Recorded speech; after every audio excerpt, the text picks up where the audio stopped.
Hello friends, welcome to my channel sign UPPSC. Friends, last class में हमने सल्तनत काल स्टार्ट किया था, जो कि आपका मिडाइवल हिस्ट्री का पार्ट है और जो कि आपके पेट के एग्जाम के लिए जो है वेरी इंपॉर्टेंट है। आज आइए हम उसका सेकंड पार्ट देखते हैं और इसके साथ ही हमारा सल्तनत काल जो है ख़त्म हो जाएगा। ठीक है, चलिए स्टार्ट करते हैं। हमारा जो है खिलजी वंश, इसका टाइम पीरियड क्या है? 1290 से लेके 1320 ईस्वी। ठीक है, तो स्टार्ट करते हैं। इसका पहला लाइन है, गुलाम वंश के पतन के पश्चात 1290 ईस्वी में जलालुद्दीन फिरोज ने खिलजी वंश की स्थापना की थी। तो ये याद रखना है कि खिलजी, अब आपको पता होगा कि अलाउद्दीन खिलजी जो है खिलजी वंश का बहुत फेमस शासक है। ठीक है, तो आप जो है ये अगर पूछा जाता है खिलजी वंश की स्थापना किसने की थी, तो अलाउद्दीन खिलजी, गलती से भी टिक मत करिएगा। ठीक है, तो खिलजी वंश की स्थापना किसने की थी? जलालुद्दीन फिरोज खिलजी ने किया था। कब? 1290 ईस्वी में। ओके, नेक्स्ट पॉइंट है, जलालुद्दीन खिलजी के काल में दिल्ली के संत शीदी मौला को हाथी के पैरों के नीचे कुचलवा दिया गया था। ओके, जलालुद्दीन खिलजी के काल में ही दिल्ली के एक संत थे, कौन? शीदी मौला। इनको जो है हाथी के पैरों के नीचे जो है कुचलवा दिया गया था। ठीक है, याद रखिएगा। अगला है, जलालुद्दीन खिलजी की हत्या उसके भतीजे और दामाद कौन था? अलाउद्दीन खिलजी द्वारा 1296 ईस्वी में धोखे से कड़ा मानिकपुर में कर दी गई थी। ठीक है, चलिए अगला पॉइंट अब देख लेते हैं हम, जो है अलाउद्दीन खिलजी के बारे में, जिसका टाइम पीरियड है 1296 से 1316 ईस्वी। अलाउद्दीन खिलजी का जो है टाइम पीरियड याद रखिएगा, 1296 से 1316 ईस्वी। ओके, पहला पॉइंट है, अलाउद्दीन खिलजी ने अपने सिक्कों पर स्वयं का नाम क्या लिखवाया था? द्वितीय सिकंदर, यानी सिकंदर ए सानी। ठीक है, लिखवाया था, याद रखिएगा। या कह सकते हैं कि सिकंदर शानी या द्वितीय सिकंदर की उपाधि किसने धारण की थी? कौन था? अलाउद्दीन खिलजी। ओके, इसने कौन सी उपाधि धारण की थी? द्वितीय सिकंदर या सिकंदर सानी की उपाधि धारण की थी। ओके, नेक्स्ट पॉइंट है, अलाउद्दीन खिलजी दिल्ली सल्तनत का पहला शासक था जिसने योग्यता के आधार पर पदों का वितरण किया था। इंपॉर्टेंट लाइन है, पढ़ लीजिएगा इसको। अगला है, अलाउद्दीन ने रामचंद्र देव को राय रायन की उपाधि दी थी। ठीक है, तो रामचंद्र देव को कौन सी उपाधि दी थी? राय रायन ने किसने दी थी? अलाउद्दीन खिलजी ने दी थी। नेक्स्ट है, गुप्तचर विभाग का मुख्य अधिकारी क्या कहलाता था? बरीद ए मुमालिक। उसके अंतर्गत अनेक बरीद, बरीद क्या होते थे? संदेश वाहक या हर कारा होते थे। ठीक है, तो इनके अलाउद्दीन खिलजी के काल में जो है गुप्तचर विभाग का अधिकारी क्या था? मुख्य अधिकारी कौन था? बरीद ए मुमालिक कहलाता था। ठीक है, बरीद का मतलब क्या होता है? संदेश वाहक या हर कारा होता है। ठीक है, अलाउद्दीन खिलजी ने राय रायन की उपाधि किसे दी थी? रामचंद्र देव को दी थी। ठीक है, आपको इतना याद रखना है। ओके, आगे देखते हैं।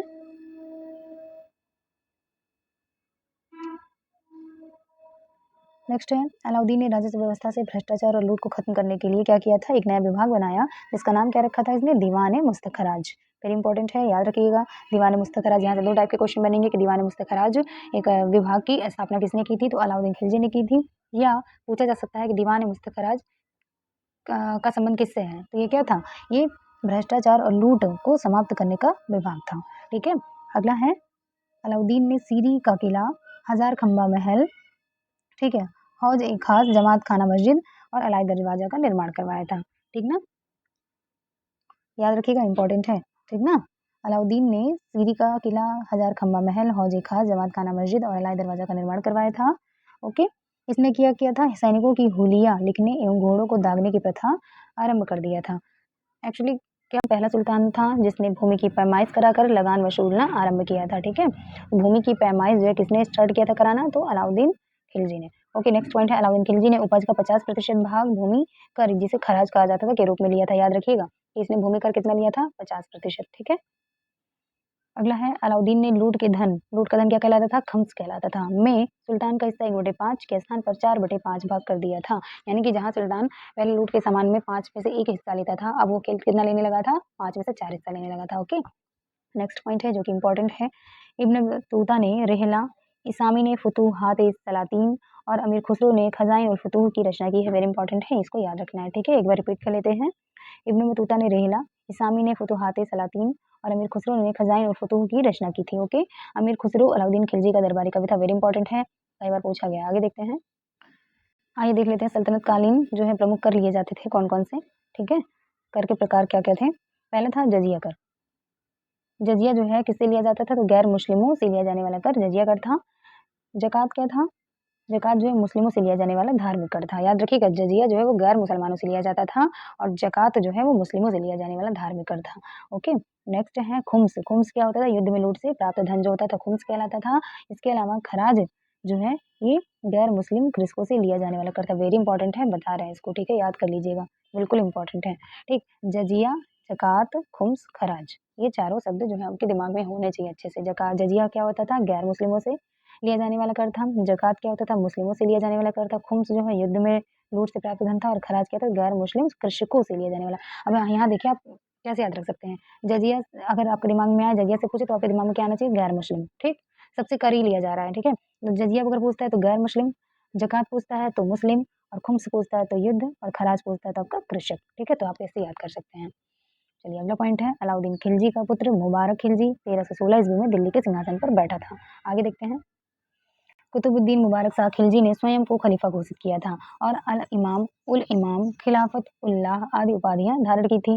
कुतुबुद्दीन मुबारक शाह खिलजी के बाद नासिरुद्दीन खुसरो शाह शासक बना था। देखिए आपको याद क्या रखना है इसमें कि अलाउद्दीन का पुत्र था कौन? मुबारक खिलजी। जब अलाउद्दीन के बाद जो है मुबारक खिलजी गद्दी पर बैठा 1316 ईस्वी में और कुतुबुद्दीन मुबारक शाह खिलजी ने स्वयं को क्या? खलीफा घोषित किया था और इसने कौन सी उपाधि धारण की थी? आलिम इमाम, उल इमाम, खिलाफत उल लाह की उपाधि इसने धारण की थी, ठीक? मुबारक खिलजी के बाद कौन शासक बना? नासिरुद्दीन खुसरो शाह। ओके, चलिए अगला पढ़ते हैं हम क्या? तुगलक वंश। ओके, तुगलक वंश में हमें पढ़ना है। तुगलक वंश का टाइम पीरियड क्या है आपका? 1320 ईस्वी से 1412 ईस्वी तक। इसमें हमें पढ़ना है क्या? गयासुद्दीन तुगलक को पहले। तो गयासुद्दीन तुगलक का टाइम पीरियड क्या है? 1320 ईस्वी लेके 1325 ईस्वी तक। ओके, इसमें हमें पढ़ना है क्या है? देख लेते हैं। गयासुद्दीन तुगलक जो है इसने गाजी मलिक तुगलक वंश का प्रथम शासक था, यानी कि गयासुद्दीन तुगलक को ही गाजी मलिक के नाम से भी जानते थे और इसने क्या किया? तुगलक वंश की स्थापना की, इसलिए इसे गाजी मलिक या तुगलक वंश का संस्थापक माना जाता है, ठीक है? और ये प्रथम शासक भी था। अगला है, इसने तुगलकाबाद नामक नगर का निर्माण भी करवाया था। नाम से ही इनका स्पष्ट है। तुगलक वंश की स्थापना किसने की? गयासुद्दीन तुगलक ने और इसने तुगलकाबाद नामक नगर का निर्माण भी करवाया था। ओके, आगे देखते हैं। सुल्तान गयासुद्दीन तथा निजामुद्दीन औलिया के बीच संबंध कटुतापूर्ण थे, यानी इनके संबंध अच्छे नहीं थे। निजामुद्दीन औलिया ने कहा था हनुज दिल्ली दूरस्थ। इसका मतलब क्या होता है? हुजूर दिल्ली अभी दूर है, ठीक है? यानी कि ने कहा था। सिंचाई के लिए इसने क्या किया था? नहरों का निर्माण करवाया था। ओके, नेक्स्ट पढ़ना है हमें मोहम्मद बिन तुगलक, जिनका टाइम पीरियड क्या है? 1325 से 1351 ईस्वी। ओके, चलिए अगला पॉइंट है, इसमें पढ़ते हैं। गयासुद्दीन की मृत्यु के बाद जौना खां या मोहम्मद बिन तुगलक सुल्तान बना था। अब याद रखिएगा कि मोहम्मद बिन तुगलक का ही नाम क्या है? जौना खां है, ठीक है? मोहम्मद बिन तुगलक का जो है टाइम पीरियड क्या है? 1325 ईस्वी से 1351 ईस्वी। ओके, नेक्स्ट पॉइंट है, मोहम्मद बिन तुगलक ने चांदी के सिक्कों के स्थान पर तांबे का सिक्का प्रतीक मुद्रा के रूप में प्रचलित करवाया था। Next point very very important है, दीवान अमीर को ही नामक विभाग जो कृषि से संबंधित था मोहम्मद बिन तुगलक द्वारा ही स्थापित करवाया गया था। याद रखिएगा, दीवान अमीर को ही नामक जो है कृषि विभाग की स्थापना किसने करवाई थी? तो मोहम्मद बिन तुगलक ने। ओके, आगे देखते हैं। मोरक्को यात्री इब्न बतूता सुल्तान मोहम्मद बिन तुगलक के शासनकाल में यानी 1333 ईस्वी में दिल्ली आया था। ओके, इब्न बतूता ने अपनी यात्रा वृतांत अरबी भाषा में किताब उल रेहला नामक ग्रंथ में लिखा है। नेक्स्ट है जैन धर्माचार्य जिन प्रभु सूरी जैसे अनेक विद्वान संतों को इसने संरक्षण प्रदान किया था। नेक्स्ट है मोहम्मद बिन तुगलक हिंदुओं का त्योहार होली में सम्मिलित होता था। अगला पॉइंट है मोहम्मद बिन तुगलक की प्रमुख योजनाएं कौन कौन सी? दोआब में कर वृद्धि किया था इसने, राजधानी परिवर्तन किया यानी कि दिल्ली से देवगिरी इसने जो है राजधानी को परिवर्तित किया, सांकेतिक मुद्रा का इसने प्रचलन करवाया, खुरासान तथा कराची अभियान इसी ने किया था, ठीक? तो ये इंपॉर्टेंट है, आपको बता दें कि आपको याद क्या रखना है कि मोहम्मद बिन तुगलक के ही शासनकाल में 1333 ईस्वी में कौन है? मोरक्को यात्री इब्न बतूता जो है दिल्ली आया था।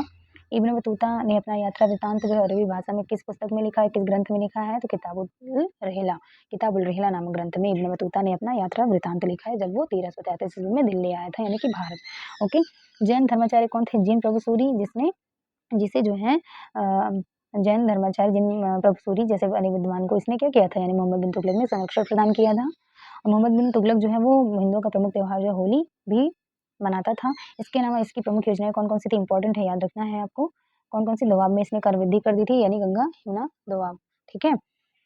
और राजधानी परिवर्तन दिल्ली से इसने देवगिरी स्थापित किया था। इसे ये बाद में जो है ना फिर से देवगिरी से दिल्ली इसको स्थापित करना पड़ा था, स्थानांतरित करना पड़ा था राजधानी को, ठीक है? क्योंकि वहाँ पे जो है बहुत सारे लोगों की डेथ हो गई थी और वहाँ पे जो सक्सेस नहीं हुई थी राजधानी जो है स्थानांतरित करना, इसलिए इसको जो है दोबारा करना पड़ा स्थानांतरित दिल्ली वापस।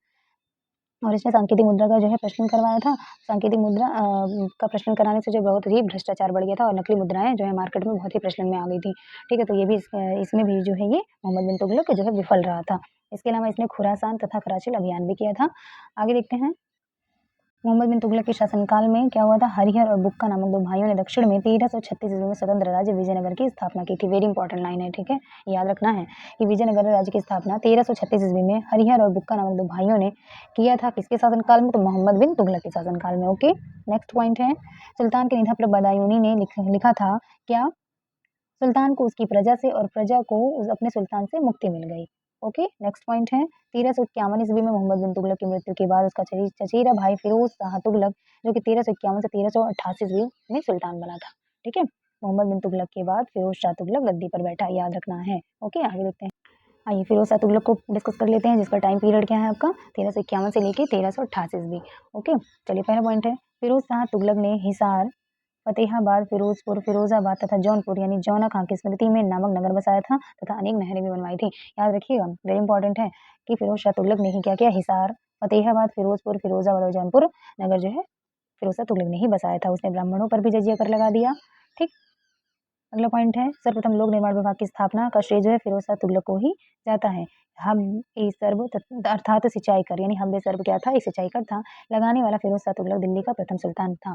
ठीक है, यहाँ पे सारी लाइनें जो है बहुत इंपॉर्टेंट है और बार बार एग्जाम में पूछी जाती हैं। सर्वप्रथम लोक निर्माण विभाग की स्थापना किसने कराई, फिरोज शाह तुगलक। हब ए सर्व अर्थात सिंचाई कर लगाने वाला प्रथम सुल्तान कौन था, फिरोज शाह तुगलक। ओके, नेक्स्ट है दासों की देखभाल के लिए इसने एक पृथक विभाग बनाया था, दीवाने बंदगान। ठीक, दीवाने बंदगान नामक पृथक विभाग की स्थापना किसने की थी, फिरोज शाह तुगलक ने। किसके लिए, दासों की देखभाल के लिए। ओके, फिरोज शाह तुगलक द्वारा स्थापित दारुल सफा एक खैराती अस्पताल था। याद रखिएगा, दारुल सफा क्या था, एक खैराती अस्पताल था। किसने स्थापित करवाया था, Firoz Shah Tughlaq. Okay, next point है फुतुहात ए फिरोजशाही आत्मकथा किसकी है, फिरोज शाह तुगलक। इसने अपनी जो है ऑटोबायोग्राफी स्वयं लिखी थी। ठीक है, फुतुहात ए फिरोजशाही के नाम से। ओके, नेक्स्ट है जियाउद्दीन बर्नी एवं सबसे सिराज अफीफ को संरक्षण प्रदान किया था इसने। इसके अलावा अद्धा एवं बिख नामक सिक्के जारी किए जो तांबे एवं कांसे से निर्मित थे, अद्धा और बिख। ओके, आगे देखते हैं।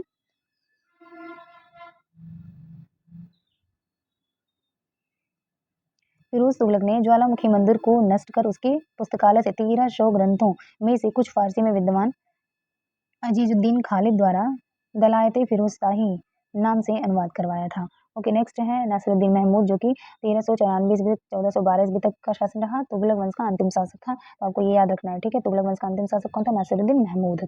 ओके, नेक्स्ट है नासिरुद्दीन महमूद के शासनकाल में तैमूर ने भारत पर आक्रमण किया था 1398 ईस्वी में। तो ये वाली लाइन आपको याद रखनी है। ठीक ना, नासिरुद्दीन महमूद के शासनकाल में तैमूर ने भारत पर आक्रमण किया 1398 ईस्वी में। ओके, चलिए अगला वंश डिस्कस कर लेते हैं, सैयद वंश। ठीक है, सैयद वंश का टाइम पीरियड क्या आपका 1414 से 1415 ईस्वी। ओके, इसमें पहला पॉइंट है सैयद वंश के संस्थापक खिज्र खान ने मंगोल आक्रमणकारी तैमूर को सहयोग प्रदान किया था। याद रखना है आपको क्या, कि सैयद वंश की स्थापना किसने की थी, खिज्र खान। वेरी इंपॉर्टेंट है, याद रखिएगा। और इसने क्या किया था, मंगोल आक्रमणकारी कौन, तैमूर, जिसने 1398 ईस्वी में भारत पर आक्रमण किया था, उसकी इसने सहायता की थी। ओके, आगे देखते हैं। खिज्र खां को तैमूर ने पश्चिमोत्तर सीमा प्रांत यानी कि लाहौर, मुल्तान और दीमालपुर का गवर्नर भी बनाया था। खिज्र खां ने सुल्तान की उपाधि धारण नहीं की, वह रैयत आला की उपाधि से ही संतुष्ट हो गया था। रैयत आला यानी अब क्वेश्चन पूछे कि रैयत आला की उपाधि किसने धारण की थी, किसने की थी, खिज्र खां। खिज्र खां कौन था, तो सैयद वंश का संस्थापक था।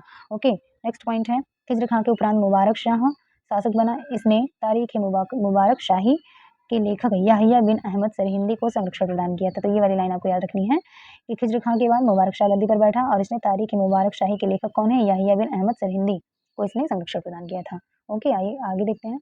हमें पढ़ना है लोधी वंश, जिसका टाइम पीरियड क्या है 1451 से 1526 ईस्वी। ओके, तो पहला पॉइंट इंपॉर्टेंट है कि बहलोल लोधी, जिसका टाइम पीरियड है 1451 से 1489 ईस्वी, इसने क्या किया था, लोधी वंश की स्थापना की थी 1451 ईस्वी में। ओके, तो लोधी वंश की स्थापना किसने की, बहलोल लोधी ने। ठीक है, अगला पॉइंट है इसने जौनपुर राज्य को दिल्ली सल्तनत में मिला लिया था। बहलोल लोधी का उत्तराधिकारी कौन बना, सिकंदर लोधी। ओके, तो आइए सिकंदर लोधी के बारे में डिस्कस कर लेते हैं। पहला पॉइंट है यह लोधी वंश का सर्वश्रेष्ठ शासक था। इसने माप के लिए पैमाना कौन सा बनाया था, गज सिकंदरी। गज ए सिकंदरी नामक माप का पैमाना जो किसने बनाया था, सिकंदर लोधी ने। ओके, आगे देखते हैं।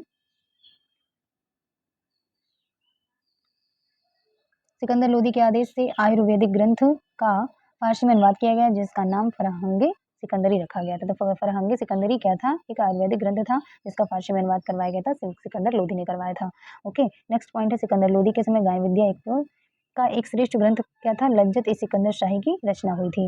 ओके, सिकंदर लोधी गुल रुखी नाम से कविताएं लिखता था। वेरी इंपॉर्टेंट है, ये कई बार पूछा गया है कि गुल रुखी उपनाम से कविताएं कौन लिखता था, तो सिकंदर लोधी लिखता था। ये वाली लाइन आपको याद रखनी है। ओके, नेक्स्ट है सिकंदर लोधी ने 1504 ईस्वी में राजस्थान के शासकों पर अपने अधिकार को सुरक्षित रखने के लिए आगरा नामक नवीन नगर बसाया था। ठीक है, सिकंदर लोधी ने ही आगरा नगर की स्थापना की थी। वेरी इंपॉर्टेंट है, 1504 ईस्वी में। ओके, आगे देखते हैं। मोठ मस्जिद का निर्माण सिकंदर लोदी के शासनकाल में हुआ था। यह मस्जिद लोदी स्थापत्य शैली का सुंदर उदाहरण है। ओके, नेक्स्ट है इब्राहिम लोदी को राणा सांगा ने 1518 ईस्वी में हुए खातौली के युद्ध में पराजित किया था। ठीक है, अप्रैल 1526 ईस्वी में पानीपत के मैदान में बाबर से उसका युद्ध हुआ था, किसका? इब्राहिम लोदी का, जिसमें इब्राहिम लोदी पराजित हुआ। लोदियों के पतन के साथ ही दिल्ली सल्तनत का भी अंत हो गया। ओके, तो आपको याद क्या रखना है यहाँ पे कि इब्राहिम लोदी को राणा सांगा ने 1518 ईस्वी में खातौली के युद्ध में हराया था। यानी खातौली का युद्ध कब हुआ? 1518 ईस्वी में। किसके बीच हुआ? इब्राहिम लोदी और राणा सांगा के बीच में हुआ। कौन पराजित हुआ? तो इब्राहिम लोदी। ठीक है, नेक्स्ट है कि 1526 ईस्वी में पानीपत का प्रथम युद्ध हुआ था। किसके किसके बीच हुआ? बाबर और इब्राहिम लोदी के बीच हुआ था। और किसमें इसमें पराजित किसकी हुई? तो इब्राहिम लोदी ही इसमें पराजित भी हुआ था। ओके, दिल्ली सल्तनत की शासन व्यवस्था को डिस्कस कर लेते हैं। इसमें इंपॉर्टेंट है, क्वेश्चन यहाँ से आता है। तो इसमें पहला पॉइंट है, सुल्तान की पदवी का प्रारंभ तुर्की शासकों द्वारा ही किया गया था। महमूद गजनवी सुल्तान की उपाधि धारण करने वाला पहला शासक था। ठीक है, केंद्रीय शासन का प्रधान सुल्तान कहलाता था। सल्तनत काल में मंत्री परिषद को मजलिस ए खलवत कहा गया। वेरी वेरी इंपॉर्टेंट लाइन है कि मजलिस ए खलवत का संबंध किससे है? तो मंत्री परिषद से है। ये सल्तनत काल में मंत्री परिषद को जो है मजलिस ए खलवत कहा जाता था। ओके, आगे देखते हैं।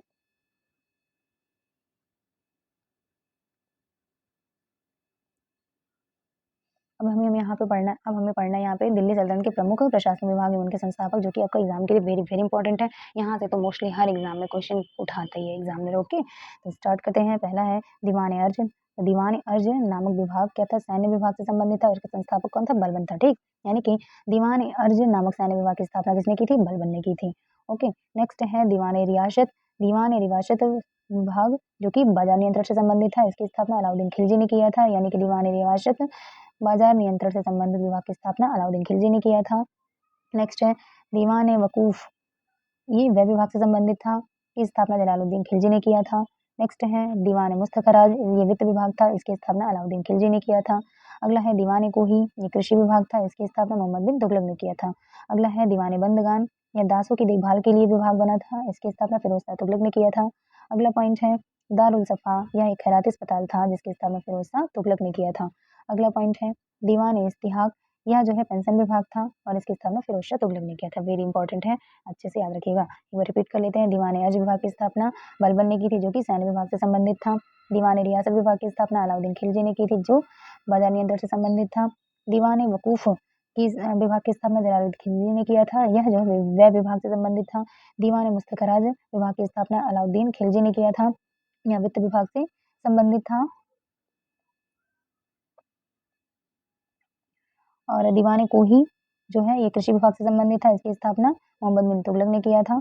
और दीवाने बंदगान जो है ये फिरोज शाह तुगलक ने इस विभाग की स्थापना की। यह दासों की देखभाल के लिए विभाग था। दारुल सफा की स्थापना फिरोज शाह तुगलक ने किया था और यह एक खैराती अस्पताल था। और दीवान इस्तिहाक जो है इसकी स्थापना फिरोज शाह तुगलक ने किया और यह एक पेंशन विभाग था। ओके, आगे देखते हैं। ये वाली लाइन याद रखना, दीवाने रसालत। दीवाने रसालत जो था ये विदेश विभाग था। और बरीद ममालिक जो है गुप्तचर विभाग का प्रधान था। ठीक है, बरीद ममालिक क्या कहलाता? गुप्तचर विभाग का प्रधान कहलाता था। और दीवाने रसालत ये विदेशी विभाग था। ओके, चलिए आगे देखते हैं। हमें देखना है अब यहाँ पे सल्तनत कालीन प्रमुख पुस्तकें एवं लेखक। यहाँ से भी क्वेश्चन आपका आना ही है एग्जाम में, वेरी इंपॉर्टेंट है। अक्सर एग्जाम में यहाँ से क्वेश्चन आते हैं, ये सब इंपॉर्टेंट पॉइंट है। ठीक है, इस टॉपिक के तो देख लेते हैं। किताबुल हिंद अथवा तहकीक हिंद पुस्तक का लेखक कौन है? अलबरूनी। वेरी इंपॉर्टेंट है। किताबुल हिंद अथवा तहकीक हिंद नामक पुस्तक के लेखक कौन है? अलबरूनी है। ओके, नेक्स्ट है शाहनामा का लेखक कौन है? फिरदौसी है, कई बार पूछा गया है। इसके अलावा तबकात नासरी पुस्तक के लेखक मिनहाज सिराज हैं। मिनहाज ए सिराज, तबकात नासरी के लेखक मिनहाज ए सिराज है। ओके, नेक्स्ट है तारीख फिरोज शाही पुस्तक के लेखक जियाउद्दीन बरनी है। अगला है रेहला नामक पुस्तक के लेखक इब्न बतूता है। किताबुल यामिनी के लेखक उतबी हैं। और खजाइल फुतूह या तुगलकनामा के लेखक अमीर खुसरो, यानी दोनों के ही खजाइल फुतूह और तुगलकनामा के लेखक कौन है? अमीर खुसरो हैं। और अगला पॉइंट है श्री कृष्ण विजय। श्री कृष्ण विजय के लेखक कौन है? मालाधर बसु। ओके, तो फ्रेंड्स अगले टॉपिक में हम देखेंगे। अगला टॉपिक हम नेक्स्ट वीडियो में। तो आई होप फ्रेंड्स आपको क्लास अच्छी लगी होगी। अगर आपको क्लास अच्छी लगी हो तो please do like share and subscribe my channel. मिलते हैं नेक्स्ट वीडियो में। Thank you.